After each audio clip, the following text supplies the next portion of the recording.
Welcome back, everyone. I hope you're all awesome. I've got a rare bird on the bench today. This is the Boss high band flanger. I recently did a video with the BF-2. Massive thank you to Verley at Past Effects for loaning me not only the BF-2, but this pedal, which I'm kind of curious to check out.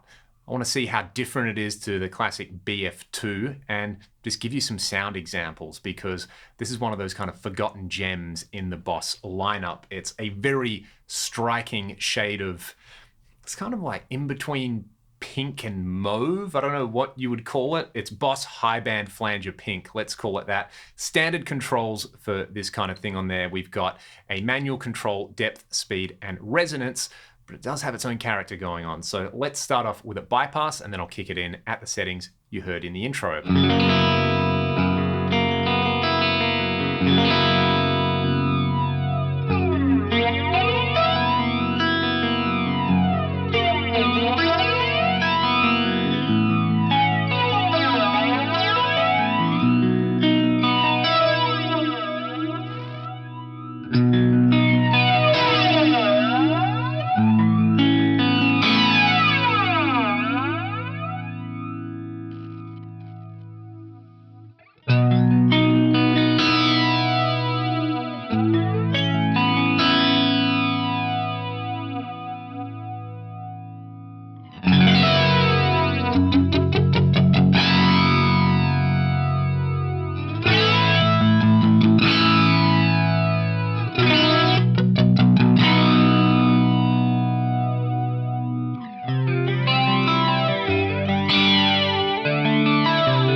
This to me sounds like the type of flanger you would get in a lot of rack units from, say, the late 80s or early 90s. They all seem to have this type of quality to them. I'm not saying it's better or worse in any way. It's just its own character in there. So let's hear this on top of some absolute and utter filth now.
Hearing it on that clean sound, I suspected not to like it as much on the dirty sound, just because it's a little more, like I said earlier, hi-fi on the clean sound, but there were loads of usable tones on the dirty sound there. What I'm going to do is just let you hear it side by side with the BF2 now. I'm just going to play an open chord. I'm going to use very similar settings between the two pedals, and I understand that this is kind of a flawed methodology because there's no guarantee that the pots have the same tolerance on here, or even that they're designed to sound similar at those settings, but I'll let you hear it with depth at maximum, so the manual control should be disabled in the circuit if it's working the way I think.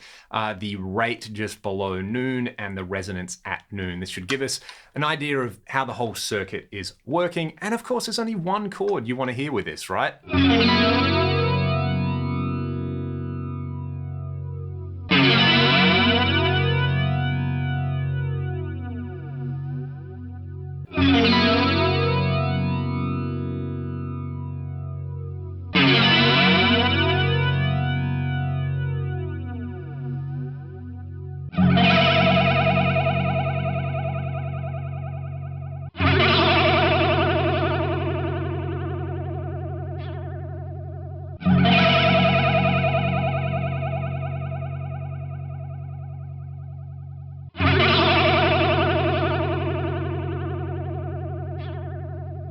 You can hear there that where I set the two pedals, the HF-2 sounds different to the BF2 at the same settings, but I didn't really have a control in there, using another BF2 at the same settings. I'm kind of curious as to see how different that would be. I suspect it would actually probably sound different with all the knobs set the same, as you tend to get with these sort of circuits. After speaking to Verley, basically the HF-2, it's like 98% the same circuit as the BF2. They just use a 512 stage BBD rather than the 1024 stage BBD on here, which does affect the sweep. But like I said earlier in the video, using this and having those different initial conditions kind of made me do different things. And whether that's because I went in with the preconception that it was going to be markedly different to the BF2, or whether just putting it in comfortable positions on the knobs sounded different and it made me do different things, you know, does it matter that much? I'm sure if you've got a BF2, you can get a lot of the same sounds as the HF2 and vice versa, but I'm sure there's also a lot of people out there who are going to use a BF2 for one thing, maybe for chorusing, and then they're going to use this because they like the different kind of sweep that it's got for the flanger, for the more jet plane kind of thing on there. I don't think one is necessarily better than the other, and they are similar enough where I'm sure you could actually build one which has a switch in there to go between them. So I don't know, maybe in the future Verli at Past Effects will do that, or like I said on my Boss BF2 video, these flanges sound so good that I think they deserve the Wazacraft treatment, and, you know, stereo ins and outs, maybe a BF1 mode, maybe something that goes between BF2 and HF2 settings on there would be really, really cool. I did go back and read the original like marketing spiel about the high band flanger, about how it mixes the original signal and then the signal an octave up.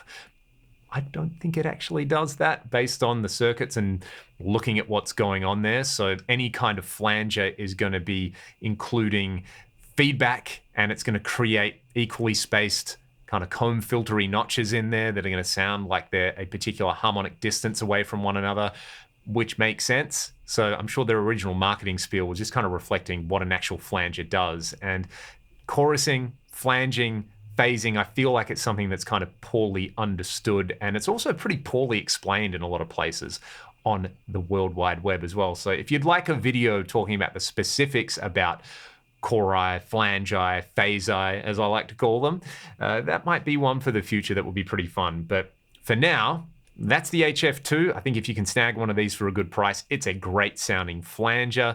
The BF2, I think I like slightly more, just for the kind of sounds that I like.